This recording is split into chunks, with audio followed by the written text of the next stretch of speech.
Bonjour et bienvenue pour l'épisode 77 du podcast de La Boutiqueuse. La Boutiqueuse, c'est moi, dans la vraie vie je m'appelle Mélisse, mais vous pouvez me retrouver sous ce pseudo sur les différents réseaux sociaux. Aujourd'hui, j'ai pas énormément de contenu à vous proposer, donc voilà, je préfère vous prévenir.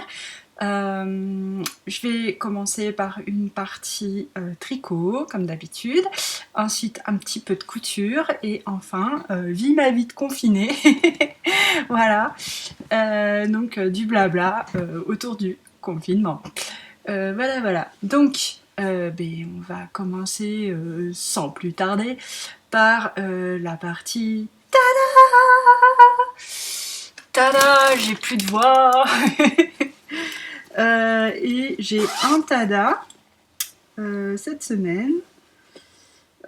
Forcément, les contenus sont pas fifous quand on tourne toutes les semaines et que on n'est pas en vacances, hein. Et que donc on travaille et que donc on n'a pas le temps de tricoter à longueur de journée parce que voilà, on n'a pas non plus des milliers de trucs finis, mais quand même jusque là j'ai réussi à avoir au moins un tada à chaque fois, hein. Bravo Mélisse. Et donc mon tada, ce n'est d'autre que mes chaussettes. Tada. Alors, les chaussettes, je vais vous les mettre sur un petit bloqueur. Un petit bloqueur de derrière les fagots, je ne vous dis que ça. C'est quoi cet accent gascon? Alors, voici mes chaussettes.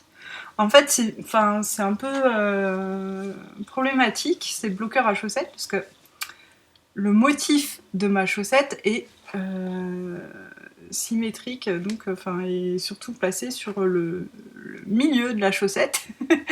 Et du coup, on voit pas trop bien. Donc, je vais essayer de décaler. Parce que ce qui est joli à voir, c'est quand même cette dentelle qui est sympathique.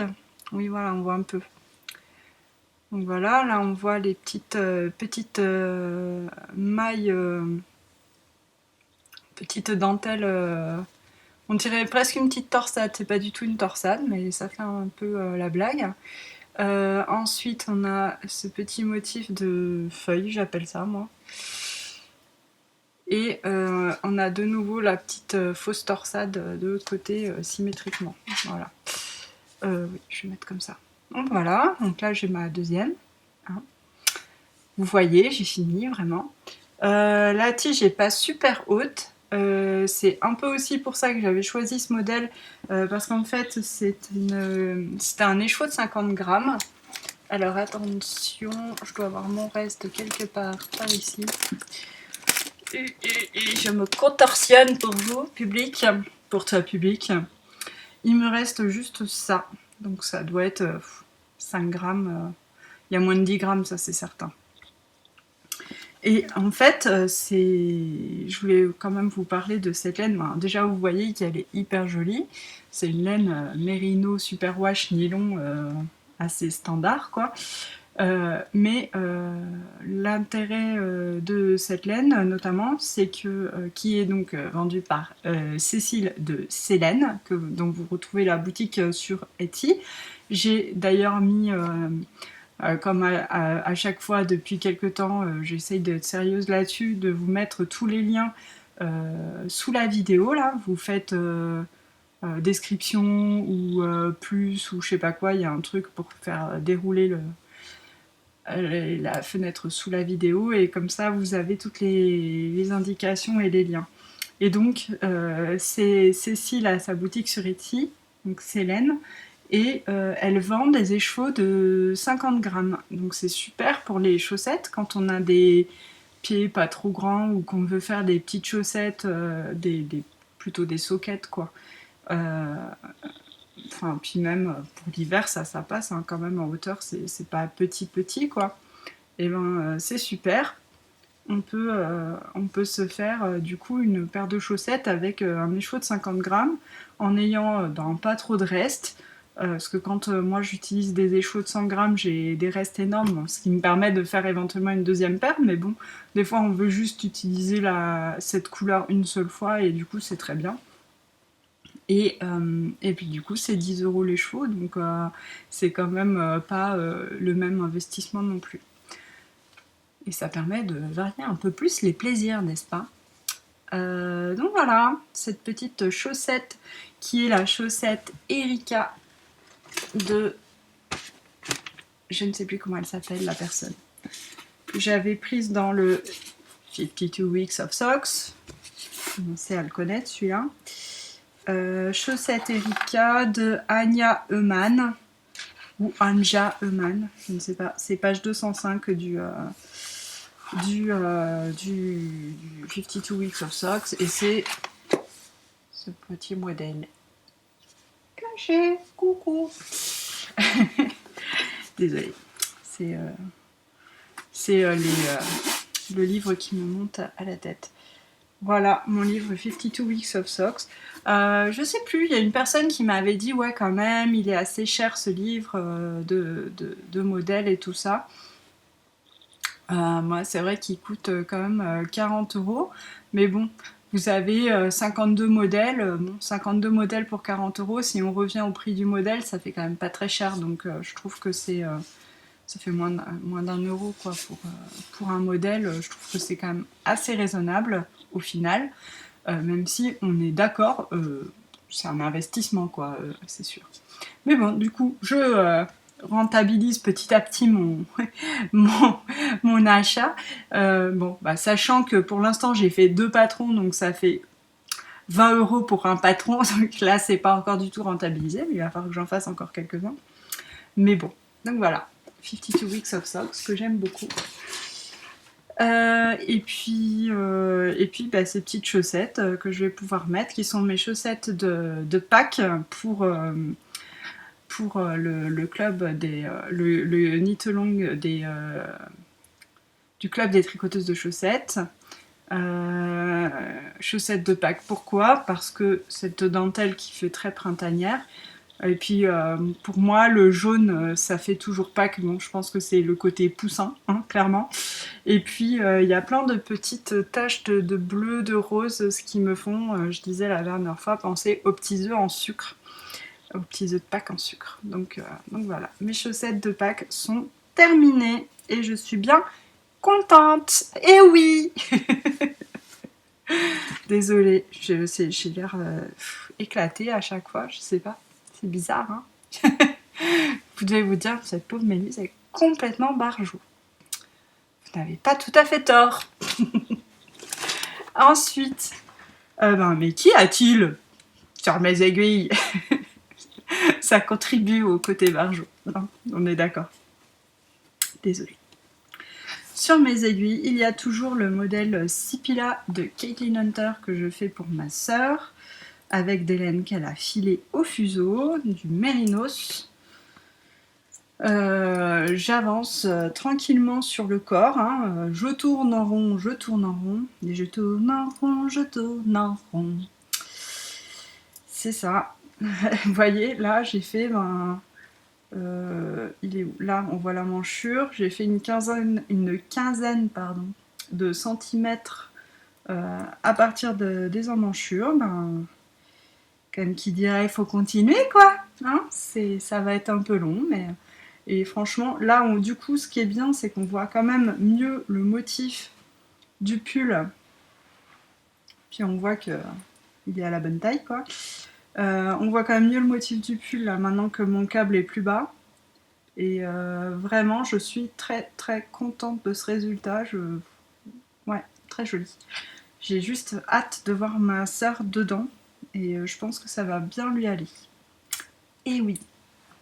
Donc voilà. Ouais, voilà. Il n'y a pas grand chose à dire sur ce pull, dans le sens où il faut que je continue la marée de Jersey. C'est plus la mer, c'est l'océan. L'océan de Jersey, quoi. Bon. C'est comme ça. Il n'y a pas autre chose à dire. C'est pas le plus palpitant. Bon. Alors du coup, ah oui, parce que jusque-là, j'avais toujours une chaussette en rotation sur mes aiguilles. Et puis là, j'ai eu envie de monter un autre projet, mais c'était pas une paire de chaussettes. Et je me suis dit, c'est pas grave, c'est ce pull-là qui va devenir ma paire de chaussettes, puisque comme je tourne en rond, qu'il n'y a pas besoin de réfléchir, et que pour moi, les chaussettes, c'est souvent ça. Ça me permet notamment de tricoter quand il y a mes enfants, et que comme ça, je peux m'interrompre, reprendre facilement et tout. Mais bon, là, du coup, j'ai ce modèle-là qui fait très bien cet office. Et c'est aussi pour ça que j'avais monté en parallèle des chaussettes avec une dentelle, parce que comme je m'ennuie quand même à tricoter le jersey, j'avais besoin d'un truc, le jersey, j'avais besoin d'un truc un petit peu plus palpitant, quoi, et donc je m'étais pris une petite dentelle. Et donc là, vous venez de comprendre que j'ai monté autre chose qui n'est donc pas une paire de chaussettes. Mais qu'est-ce que ça peut bien être? Mais le suspense est complètement dingue. Suspense à son paroxysme, qu'est-ce qu'elle a monté? Elle a monté le gilet, indice, Elton de Rory Locatelli. Gilet Elton que je tricote en... je vais arrêter de parler moi à la troisième personne, c'est quand même pas le truc le plus sympathique du monde. J'ai monté le gilet Elton dans des laines sublimes de Arcoiris Yarn, de ce coloris que j'adore, qui est Galactic Fox. Alors, je sais même pas comment vous montrer ça. Là, on voit vachement bien la transparence. C'est beaucoup moins transparent en vrai quand on regarde. Hein. Bon, à part si on le met à la lumière, mais voilà. Et je suis complètement fan. C'est d'une douceur, mais à pleurer. Presque, voilà, on est en émoi devant tant de douceur. Pas pleurer de tristesse, hein, pleurer de la joie pure de toucher quelque chose de doux. J'ai donc un mohair et soie, c'est donc, faut que j'arrête de dire donc, c'est la base d'Alace de Ludivine, donc Arcoiris, et j'ai sa base d'Obi, donc Mérinos Nylon, une base vraiment très douce, hein, hyper douce. Et alors, en fait,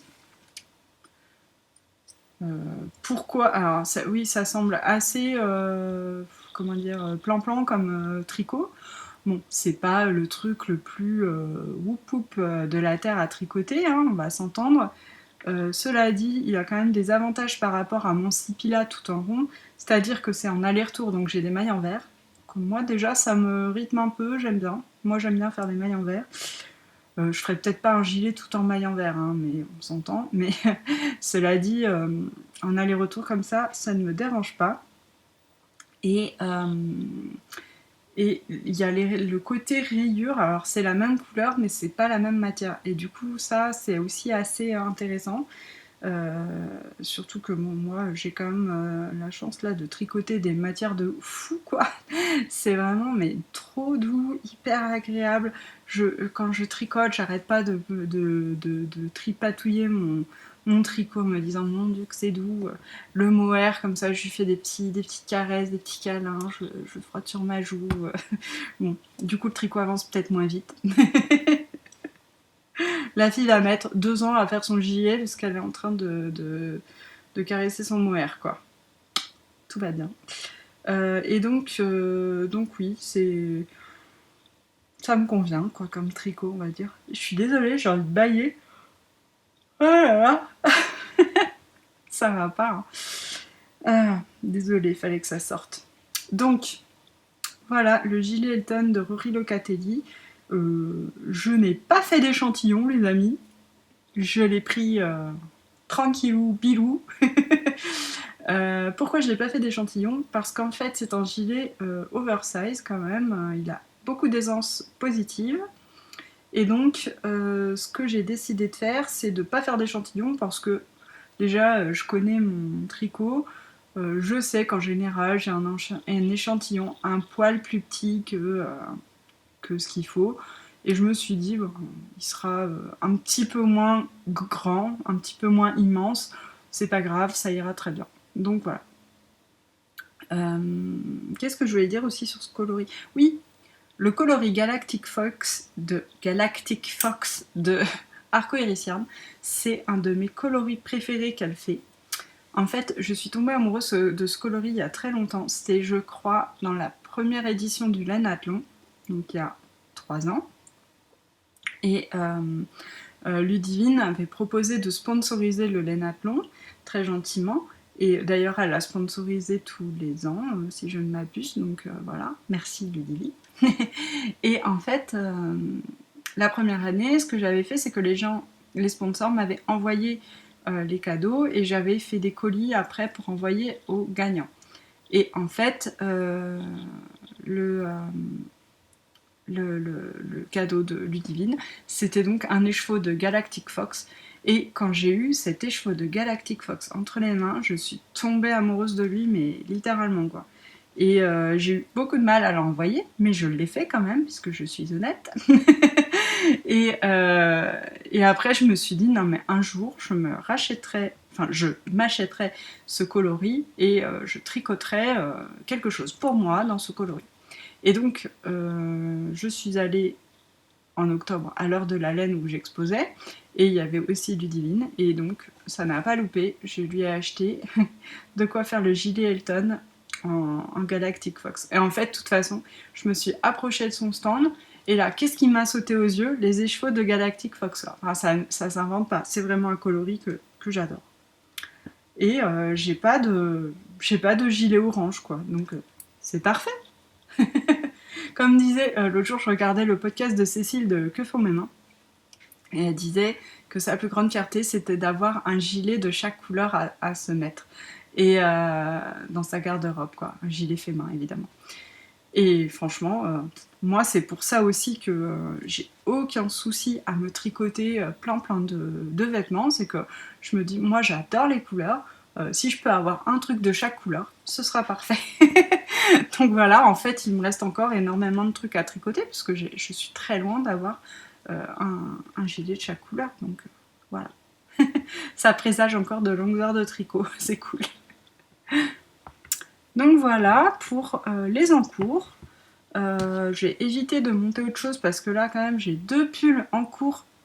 C'est déjà quand même pas trop mal, hein, on va dire.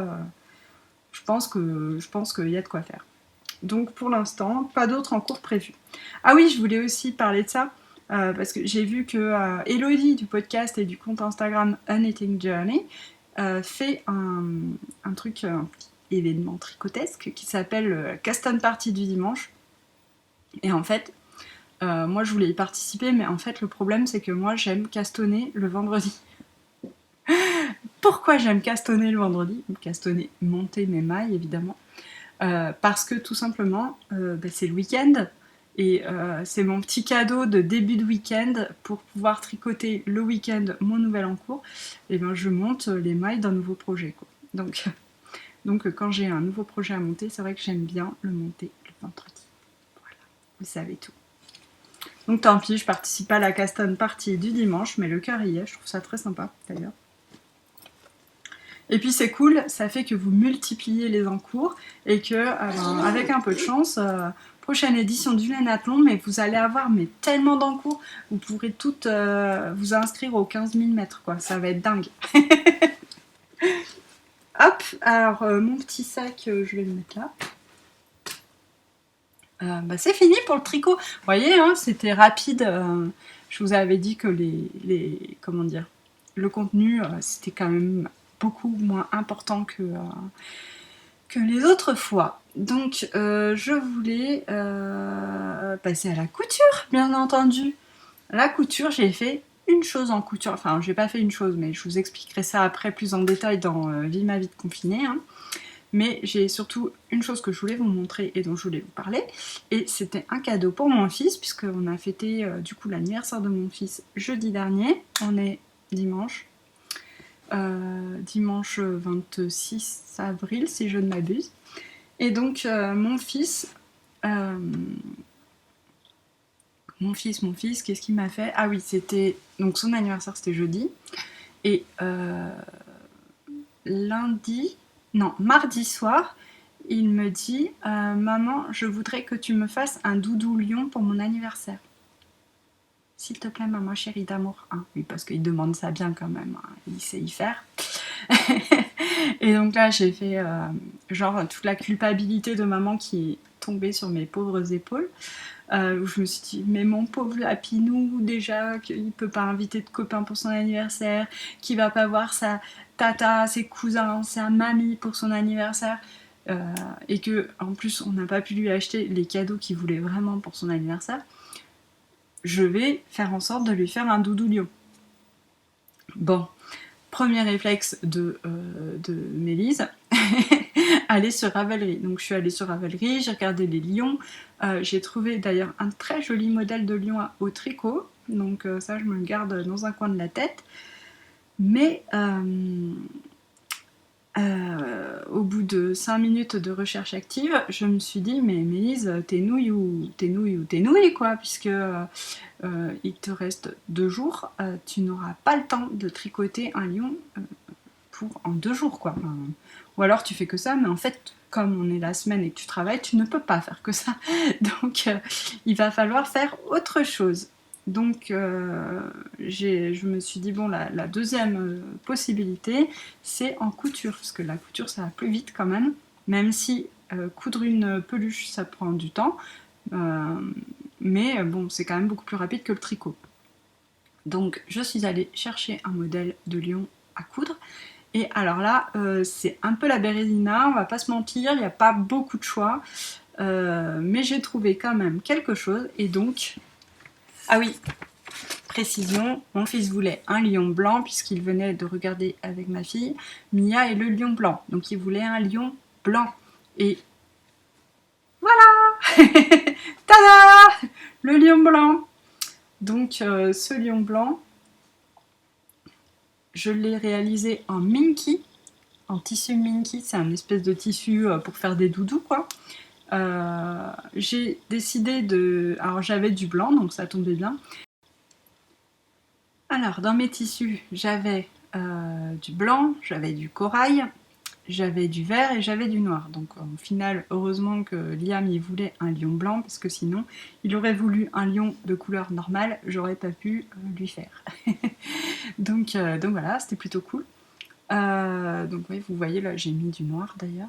Ça c'est un petit peu de feutrine.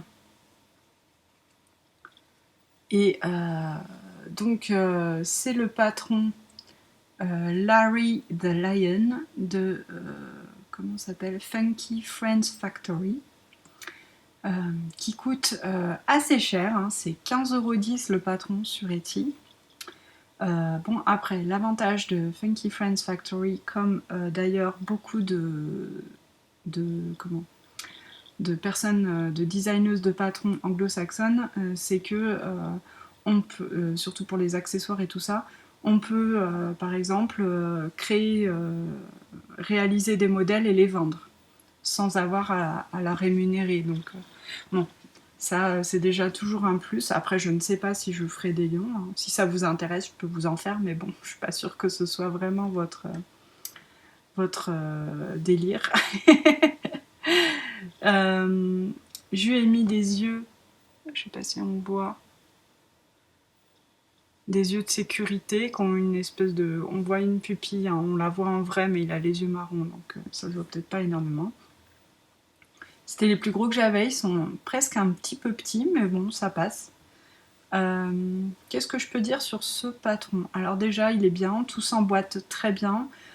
J'ai bien aimé parce que on a une fiche récapitulative des étapes où on peut cocher ce qu'on a fait, donc ça c'est quand même assez pratique. Plus il y a un tutoriel photo sur le site de la designeuse, donc ça c'est quand même aussi assez chouette. Du coup on n'a aucun problème quand même pour réaliser les différentes étapes, hein, ça c'est cool. Et puis moi je l'ai fait dans un Minky. Le Minky, l'avantage c'est que bon, ça pardonne un peu les erreurs, hein, c'est extensible, donc c'est comment dire, c'est assez facile, je trouve. Alors c'est pénible à coudre parce que ça s'en va, que ça fait des peluches, machin. Mais par contre, après, une fois que c'est cousu, bon, c'est assez, ça se met bien, quoi, on va dire.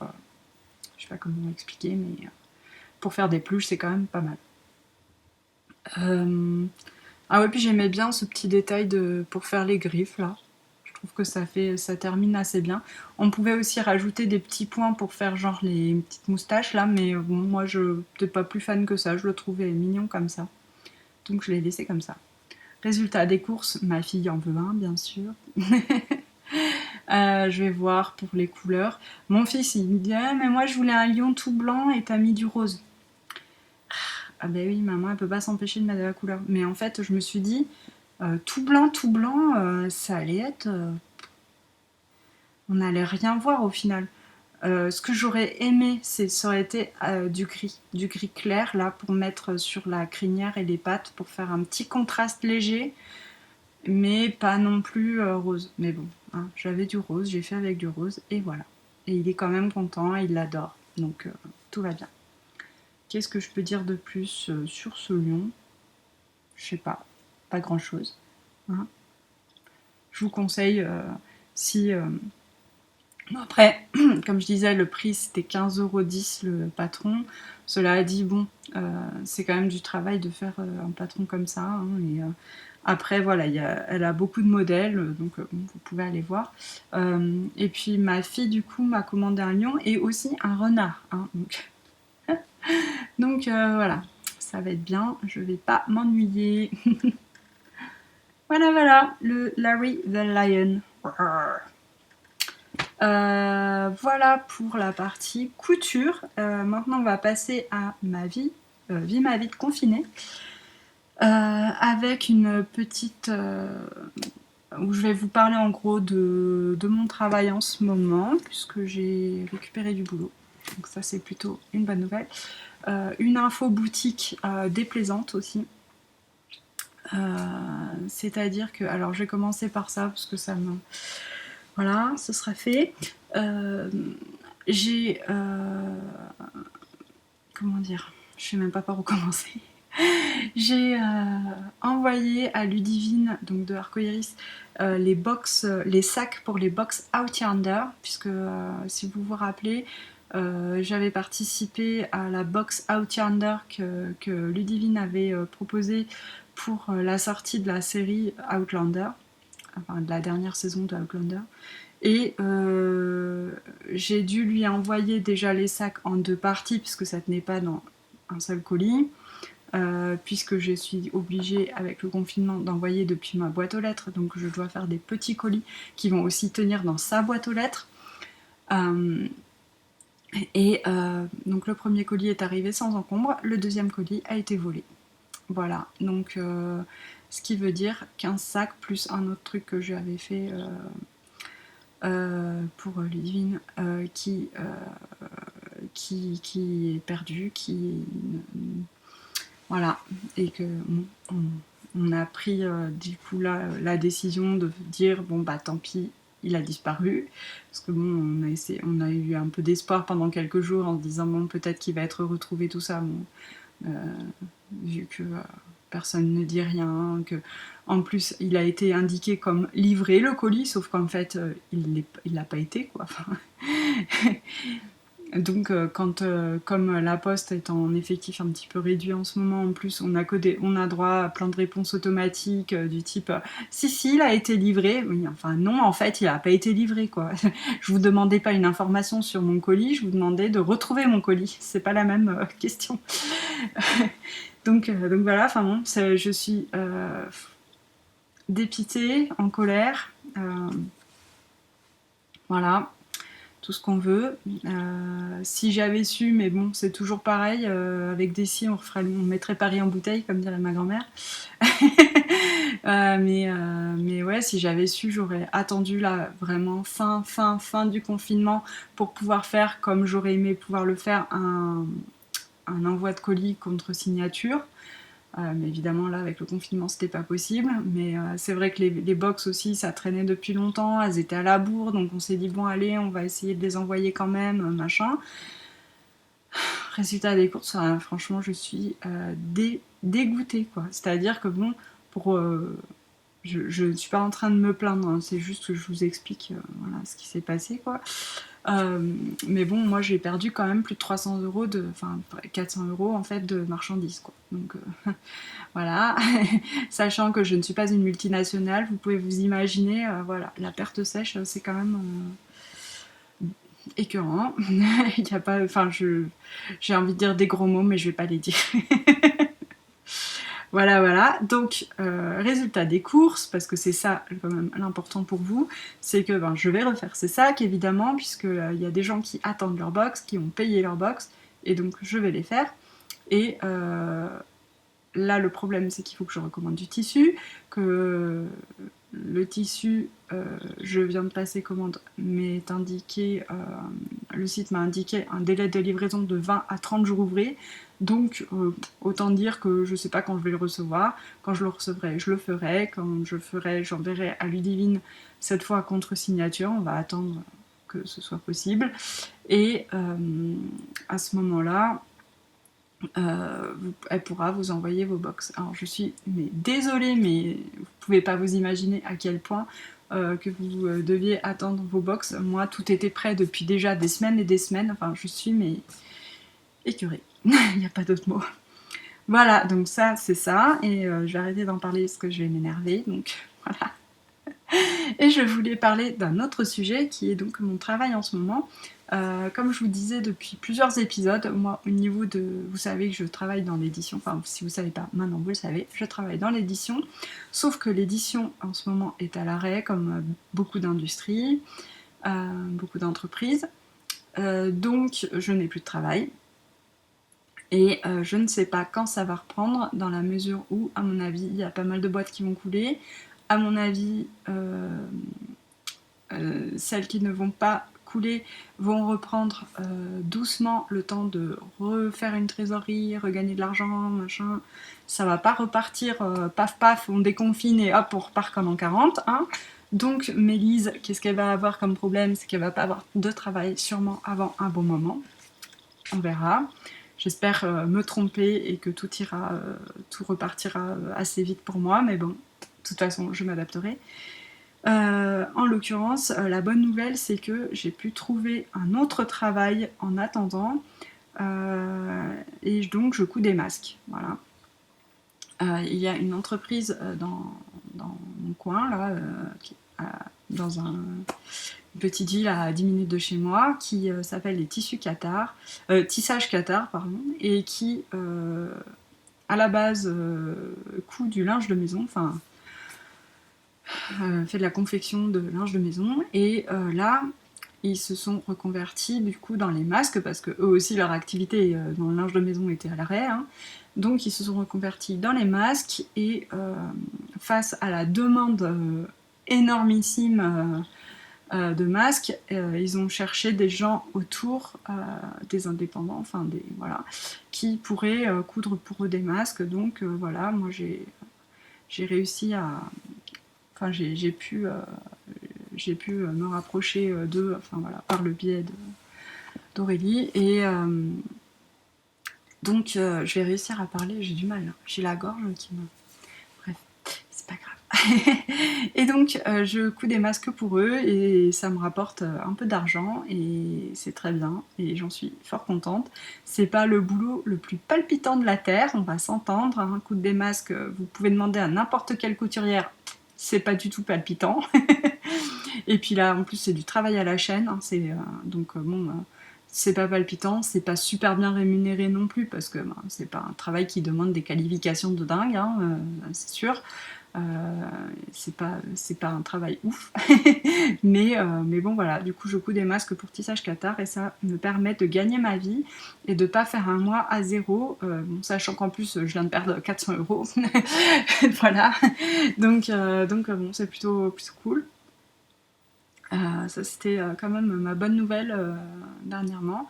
Et puis j'ai décidé également de coudre des masques et de les vendre pour mon compte, pour ma petite entreprise.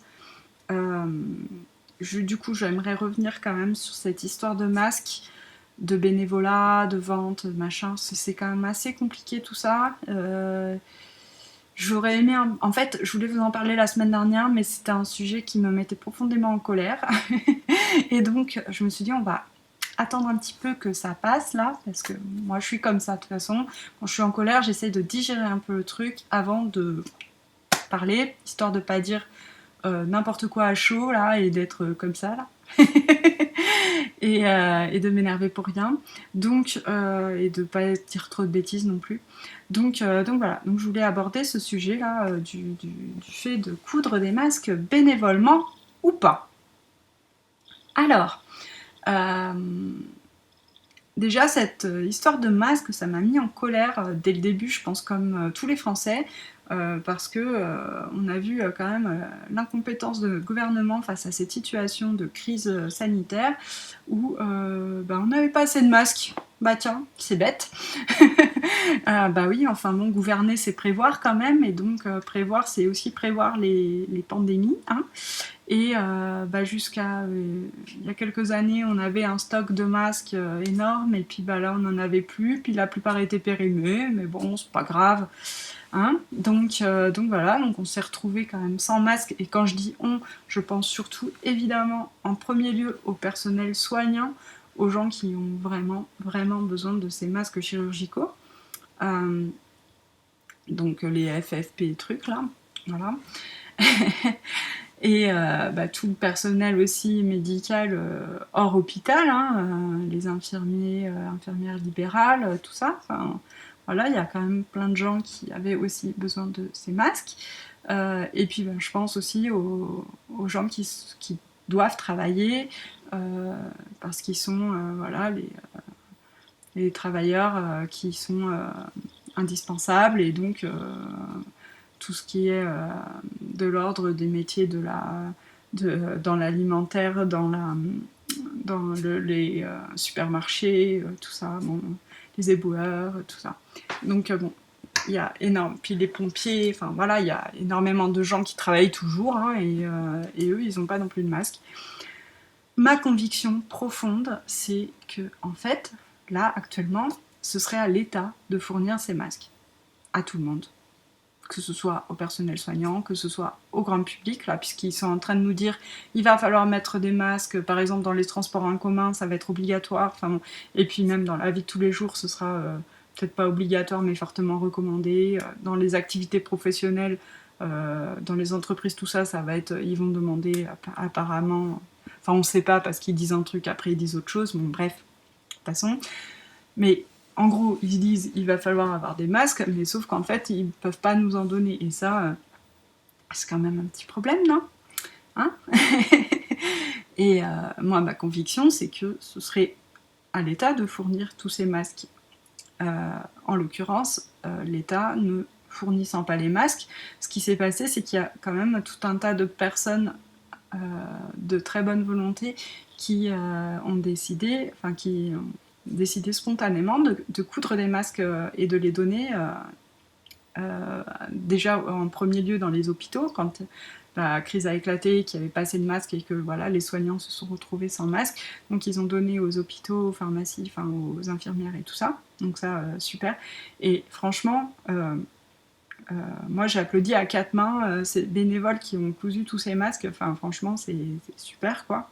On peut que se féliciter, féliciter pas se féliciter, mais féliciter ces personnes d'avoir d'avoir eu cet élan de générosité et de solidarité. Enfin, c'est juste admirable en fait. Donc voilà, je trouve ça génial.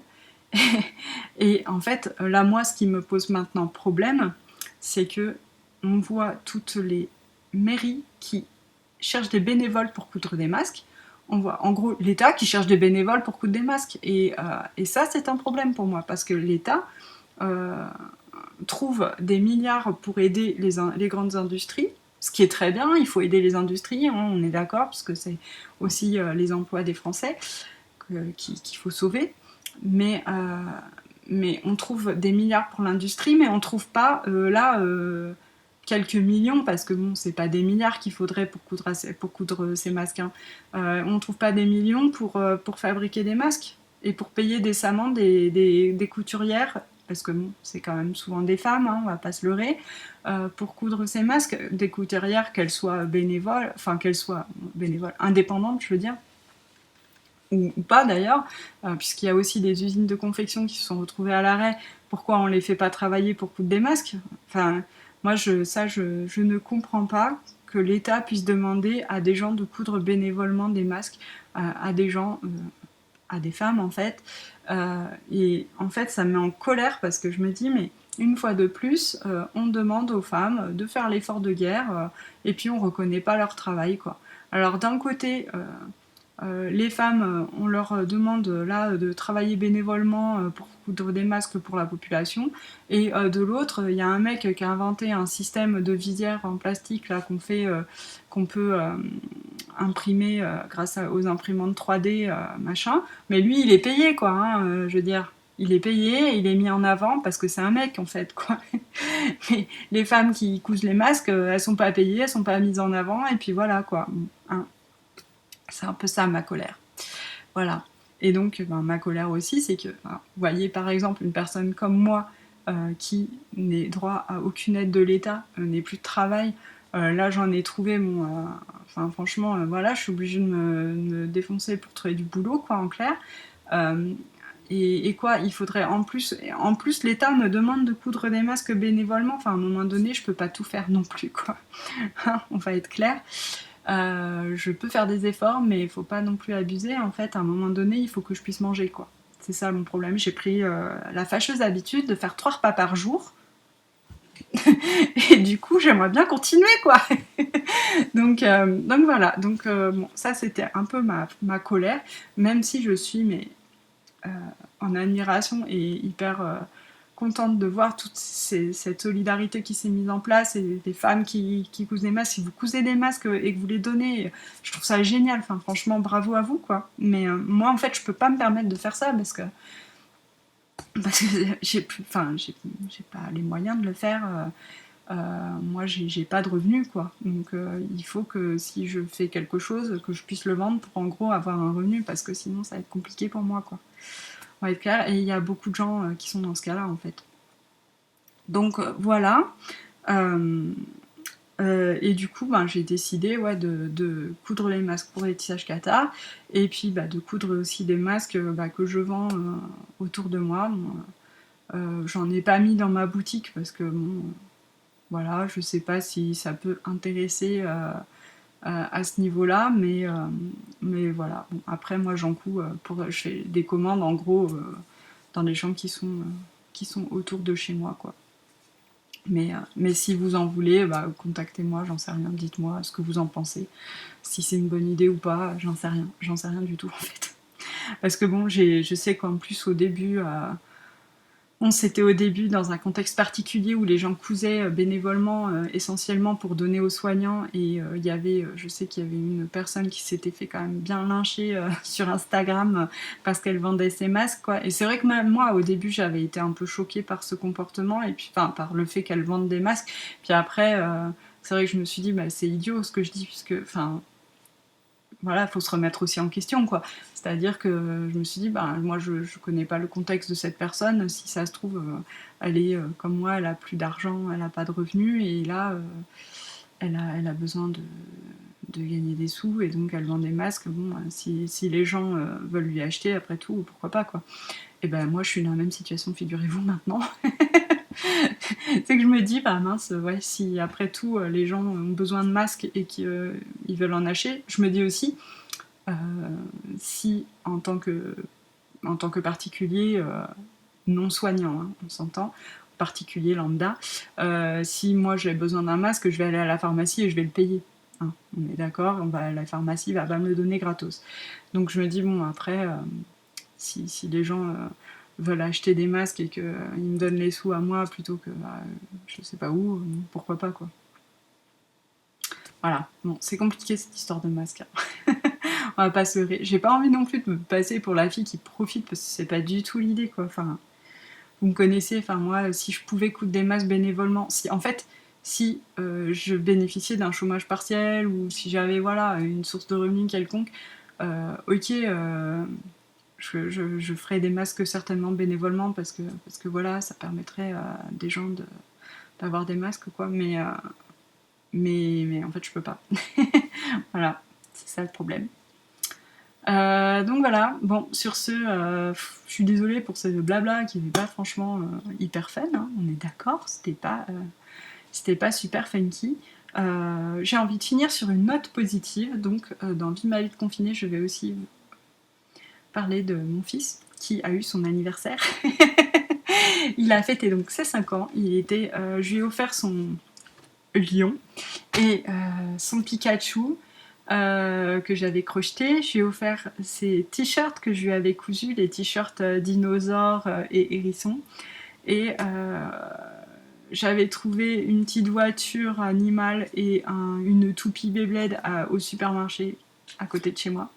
Et donc on lui a offert tout ça. Ma fille lui avait fait des dessins aussi. Et il a été hyper content de ses cadeaux. On a passé du coup une super après-midi, super moment, à fêter son anniversaire. Il était super content. Donc c'est chouette. Et donc voilà, encore une victoire du fait main. Hein. J'étais bien contente de ça. Ça m'a fait vraiment plaisir de pouvoir lui offrir un anniversaire qui soit chouette, quoi, qui soit content, tout simplement. Et puis aussi, dans Vie ma vie de confinée, la petite touche, si vous me suivez sur Instagram, vous l'avez vu déjà, je me suis retrouvée à repriser toutes les chaussettes de ma fille. Le moment de joie intense. Repriser les chaussettes, pas en laine, hein, je précise, des chaussettes du commerce, des chaussettes en coton, je sais même pas en quoi d'ailleurs, mais des chaussettes achetées dans le commerce. En fait, là, chez nous, il fait pas très beau. Il a plu là toute cette semaine. Donc, bon, déjà pour le confinement, c'était pas très fun. Hein, parce que bon, moi j'ai la chance d'avoir un jardin, mais bon, quand il pleut, voilà, c'est un peu moins intéressant. Et sauf que mes enfants, ils vivent quand même bien dehors, donc même s'il pleut, ils vont quand même dehors. Hein. Et du coup, j'ai eu droit à 15 tonnes de lessive parce que vêtements couverts de boue, tout ça. Et je sais pas, je n'arrive pas trop à me l'expliquer. Ma fille s'est retrouvée avec des chaussettes trouées par milliers, quoi. Donc j'ai dû repriser 5 chaussettes quand même. Là. Et parce que moi, d'habitude, quand il y a des trous dans les chaussettes, on les jette. Hein. Et là, du coup, elle m'a ramené toutes ces chaussettes. Elle m'a dit, bon maman, toutes ces paires-là, il faut les jeter parce qu'il y a des trous. Et là, je fais, ah, c'est pas possible parce qu'en fait, si on jette toutes ces paires-là, ma fille, t'as plus de chaussettes, il t'en reste 3 paires, quoi. C'est pas possible. On ne peut pas aller acheter des chaussettes, donc j'ai reprisé. J'ai pris. Ouais, ça va quand même assez vite. Hein. J'ai passé quoi, 1 heure peut-être. Non, peut-être pas 1 heure. Je sais plus exactement, mais pas plus d'1 heure en tout cas, pour repriser les 5 chaussettes de ma fille. C'était pas hyper palpitant, mais bon, je me dis, c'est quand même bien de... Déjà, j'étais contente de savoir faire ça, parce que c'est quand même du coup un truc intéressant à savoir faire. Et puis je me suis dit, au moins, c'est bon pour l'environnement. Hein. Bon, sachant qu'il y a une des paires sur les... Du coup, c'était 3 paires. Il y en a une où, j'ai reprisé, mais il va y avoir un retrou, parce qu'en fait, toute la chaussette, comment dire, tout est, il y a plein d'endroits où on voit juste plus que la trame, la trame du tissu. Il n'y a plus rien.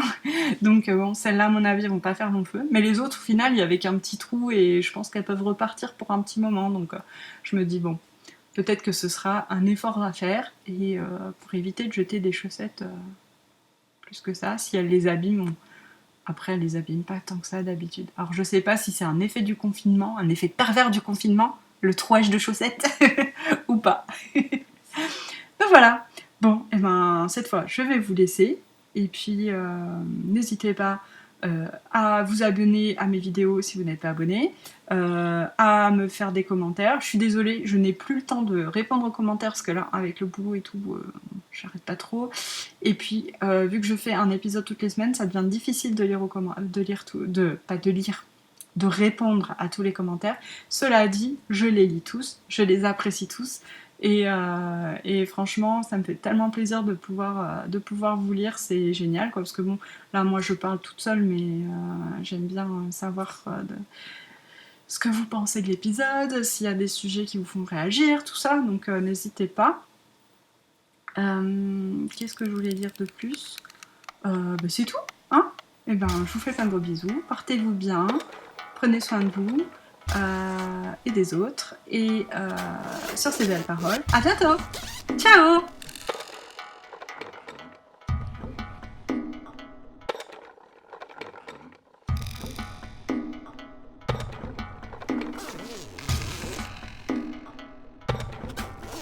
T'as besoin un jour de... Ben oui, voilà, c'est pour ça, je me disais, et c'est pas tout le monde qui a besoin de ça non plus.